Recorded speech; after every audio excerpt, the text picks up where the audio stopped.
2010-11 में जब भट्टा पारसोल का कांड हुआ, ये मेरे साथ बैठे हैं, भट्टा पारसोल गांव के हैं, इनको गोलियां खानी पड़ी हैं जब जाके वो एक्ट बना। मेरा नाम रविंदर सिंह है और मेरी मिसेज का नाम है मनवीरी देवी। 2 गोली उसके लगी थी और 1 गोली मेरी, तो हालत बहुत खराब ही, मरने की स्थिति पहुंच गया था। गाँव के किसानों ने कितनी कुर्बानी के बाद ये एक्ट बनवाने का काम किया, लेकिन इन अथॉरिटियों ने, लाल फीताशाही ने, जो ये इस किसान को लूटना चाह रही हैं पूंजीपतियों के साथ मिलकर। मान लिया मैं बीजेपी में हूँ, पर किसान भी तो हूँ। मेरी मैडम को गोली लगी, मेरे गोली लगी, छोटे छोटे बच्चे थे, उनकी क्या स्थिति होगी तब? कौन पालता यदि हम दोनों मर जाते?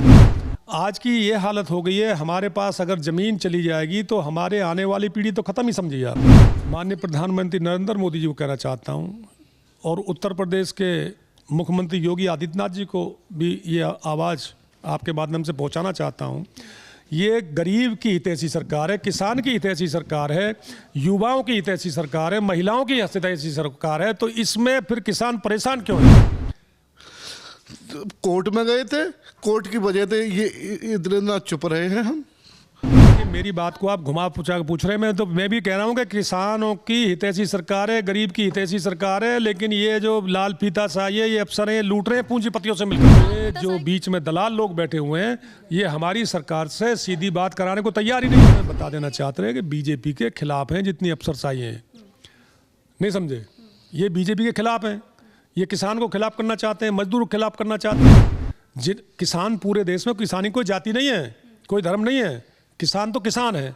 किसान कमा के खाता है और सबसे बुरा खाता है, कमाता है सबसे अच्छा मार्केट में बेचता है और सबसे बुरा किसान खाता है। नमस्कार, आपके साथ मैं हूं ज्योति सिंह, आप देख रहे हैं सच टॉक्स। देखिए, आप सभी जानते हैं कि किस तरीके से किसानों का जो मुद्दा है वो कई महीनों से नहीं बल्कि कई सालों से जो है वो चर्चाओं में बना रहता है।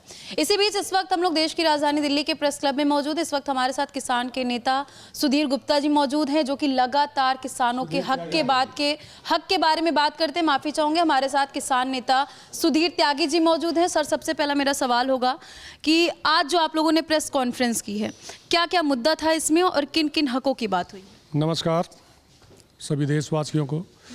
देखिए, आज की जो press conference press club of India में हमारे 25 गांवों के किसान हमारे साथ थे, किसान कल्याण परिषद के बैनर के तले, और बड़े शांतिपूर्वक, बड़े धैर्य से सभी पत्रकार बंधुओं ने हमारी बात सुनी और हम आपको अपने चैनल के माध्यम से भी उसकी जानकारी देना चाहते हैं।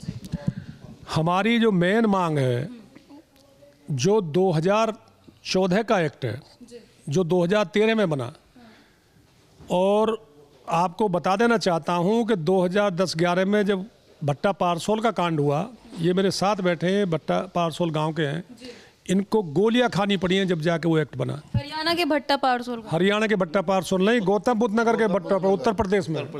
इनसे पूछो क्या नाम है। क्या नाम है सर? मेरा नाम रविंदर सिंह है और मेरी मिसेज का नाम है मनवीरी देवी। 2 गोली उसके लगी थी और 1 गोली मेरी, तो हालत बहुत खराब ही, मरने की स्थिति पहुंच गया था मैं। देखिए, आपसे भी बात करेंगे, चर्चा करेंगे। सर, ये कह रहे हैं कि इनको भी गोली लगी थी, साथ ही साथ इनकी पत्नी को भी गोली। ये बता देना चाहता हूं कि किसानों ने कितनी कुर्बानी के बाद ये एक्ट बनवाने का काम किया, लेकिन इन अथॉरिटियों ने, लाल फीताशाही ने, जो ये इस किसान को लूटना चाह रही हैं पूंजीपतियों के साथ मिलकर।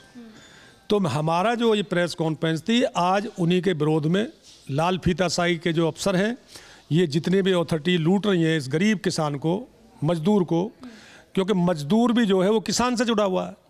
आज की ये हालत हो गई है, हमारे पास अगर ज़मीन चली जाएगी तो हमारे आने वाली पीढ़ी तो ख़त्म ही समझिए आप। सुधीर जी, एक बात बताइए, जिस तरीके से किसानों की कुर्बानी की बात आप कर रहे हैं, क्या लग रहा है कि किसानों ने जो कुर्बानी दी अपने हक के लिए, वो कुर्बानी का हक उनको मिला, या फिर कह सकते किसान जो मांग कर रहे हैं उनकी मांग पूरी हो पा रही है? मांग किसान की जो थी, जो एक्ट बना, बहुत अच्छा एक्ट बना, लेकिन उसमें जो हथकंडे निकाल दिए लाल फीताशाही ने, मैं सरकार को कहना चाहता हूं आपके माध्यम से, माननीय प्रधानमंत्री नरेंद्र मोदी जी को कहना चाहता हूं, और उत्तर प्रदेश के मुख्यमंत्री योगी आदित्यनाथ जी को भी ये आवाज़ आपके माध्यम से पहुंचाना चाहता हूं। ये गरीब की हितैषी सरकार है, किसान की हितैषी सरकार है, युवाओं की हितैषी सरकार है, महिलाओं की हितैषी सरकार है। तो इसमें फिर किसान परेशान क्यों है? किसान बर्बाद क्यों हो रहा है? किसान को लूटा क्यों जा रहा है? सवाल आप सरकार से कर रहे हैं? मैं सरकार से कर रहा हूं और किससे कर रहा हूं? मैं आपके माध्यम से सरकार से कर रहा हूं। मेरी सुन कौन रहा है? अगर ये सुनते हैं तो गरीब भोले वाले लोग जो गोली खाए बैठे हैं, जिनके बेटे ने सुसाइड कर लिया है, पचोकरे के हैं, इस क्योंकि उनकी जमीन छीन ली गई है, आबादी नहीं छोड़ रहे हैं। सरकार की आप बात करें, वो सरकार लगातार ये दावा करते हैं कि वो गरीबों के हित में काम करती है, वो किसानों के हित में काम करती है। सर, तो फिर ये सारे आरोप उन पे आप कैसे लगा रहे हैं? अब देखिए, मेरी बात को आप घुमा पुचा के पूछ रहे हैं। मैं भी कह रहा हूँ कि किसानों की हितैषी सरकार है, गरीब की हितैषी सरकार है, लेकिन ये जो लाल फीता शाही है, ये अफसर हैं, लूट रहे हैं पूंजीपतियों से मिलकर। लाल फीताशाही किसको बोल रहे हैं? अफसर बोल रहा हूँ, जो अफसर अथॉरिटी के जो अफसर हैं। अथॉरिटी के जो मालिक हैं उन पे किसका प्रेशराइज होता है? हक किसी का प्रेशर नहीं है, लूट के अपने घर भर रहे हैं, फ्लैट खरीदने लग रहे हैं दुबई जा जाके। जितनी भी अथॉरिटी है, मैं जो आपको बताना देना चाहता हूँ, मैं यमुना अथॉरिटी है, ग्रेटर नोएडा अथॉरिटी है, सबकी इंक्वायरी करवा लो आप, सबके दुबई में फ्लैट पाएंगे।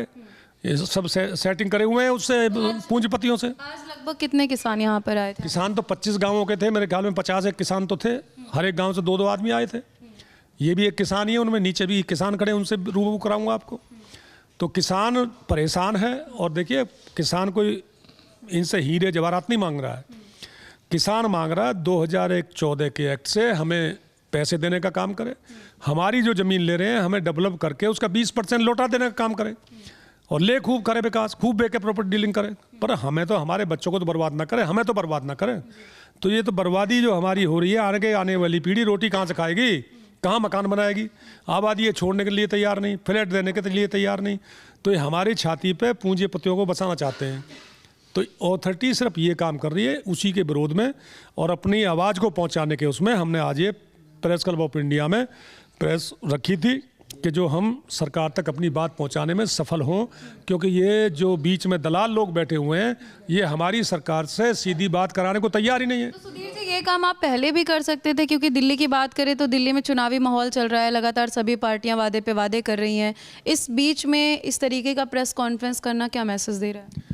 देखिए, मैसेज तो मैं आपको बता देना चाहता हूँ, आज से नहीं दे रहे हैं हम, और लोगों की तरह सड़क पे नहीं उतरे हैं, अभी गंभीरता से ले रहे हैं, सरकार को वो ले रहे हैं। हम सरकार को जो बदनाम करना चाहते हैं लोग, आपके माध्यम से उन्हें बता देना चाहते हैं कि बीजेपी के खिलाफ हैं जितनी अफसरशाही हैं, नहीं समझे? ये बीजेपी के खिलाफ हैं, ये किसान को खिलाफ करना चाहते हैं, मजदूर को खिलाफ करना चाहते हैं। किसान पूरे देश में, किसानी कोई जाति नहीं है, कोई धर्म नहीं है, किसान तो किसान है। किसान कमा के खाता है और सबसे बुरा खाता है, कमाता है सबसे अच्छा मार्केट में बेचता है और सबसे बुरा किसान खाता है। लेकिन जब ज़मीन ही हम पे नहीं बचेगी, किसको खिलाएंगे और कहाँ से बचाएंगे? हम तो आने वाली अपनी पीढ़ी को नहीं बचा पाएंगे। तो मेन मुद्दा ये है कि हमें जो अथॉरिटी लूटने का काम कर रही है, आप हमारी बात ऊपर तक पहुंचाने का काम करें। आएंगे, आपसे फिर जुड़ेंगे। एक भाई साहब बगल में बैठे हुए हैं, ऐसा सुधीर त्यागी जी का दावा है कि उनको गोली लगी थी, ऐसा ये कह रहे हैं, और ये कुछ झूठ नहीं है। सर, क्या नाम आपने बताया था अपना? रविंदर सिंह। अच्छा, आपने कहा कि आपको गोली लगी है, आपकी पत्नी को भी गोली लगी है, ये बताएंगे कि ये कब की बात है? ये 2011 की बात है। 21 फरवरी 2011। 2011 में कैसे गोली लगी? हम जंगल से आ रहे थे छोड़ करके, गन्ना करके, तब वहाँ भट्टा में आंदोलन था, तो तब कुछ भीड़ और पुलिस, अब किसानों में और उनमें संघर्ष चल रहा था। हम जंगल से आ रहे थे तो हमारे गोली लगी थी। प्रूफ दे दूंगा, मेरे पेट में गोली लगी। प्रूफ ऐसा कुछ दिखाने की जरूरत नहीं, ऑन कैमरा। एक बात बताइए, इतने सालों का जो आंदोलन आप लोगों का, या फिर लड़ाई कह सकते हैं सर, इतने सालों से हो रहा है, लेकिन फिर भी इन लोगों का हक नहीं मिल रहा। देखिए, भट्टा पारसोल की ज़मीन छोड़ दी, नहीं समझे, और उसी के दबाव में 64% कई गाँव में देने का काम किया है। और उसी बात को मैं कह रहा हूँ कि उसी अथॉरिटी उसी भट्टा पारसोल कांड को दोबारा करवाना चाहती है, गोली चलवाना चाहती है किसान पे, किसान के बच्चों को मरवाना चाहती है, जिससे बीजेपी की सरकार की बदनामी हो और दुनिया में हाहाकार मचे। ये अथॉरिटी वाले चाहते हैं कि किसान के बेटे गोली खा के मरे। तो सर, इन अथॉरिटियों पर कार्यवाही क्यों नहीं होती है? अब कार्रवाई के लिए तो मैं कह रहा हूँ, कार्रवाई करवा दो आप, सबकी जांच करा दो। मैं तो खुल्लम खुल्ला कह रहा हूँ, मुझे पकड़ के बैठा ले मैं पुलिस में, मैं बता दूंगा कितने कितने ये सब ने लूट रखे हैं। मैं तो खुल्लम खुल्ला कह रहा हूँ। तो इसका जिम्मा सिर्फ आप ही ले रखे हैं क्या? किसके? किसानों को ले रहा हूँ मैं खुद किसान हूँ, किसान का बेटा हूँ, तो अपने इलाके में मेरी ज़मीन जा रही है, मेरी माँ भी जा रही है, तो मैं रोऊंगा किसके पास जाऊँगा? मीडिया के पास जाऊँगा? किसके पास जाऊँगा? तो मीडियम के माध्यम से मैं अपनी बात पहुँचाना चाहता हूँ और मैं समझता हूँ इसमें आप हमारी मदद करेंगे और ये बहुत बड़ा आपका उपकार होगा कि जो किसान गोली खाए बैठे हैं ऐसे नौजवान होंगे आज से 2011 में।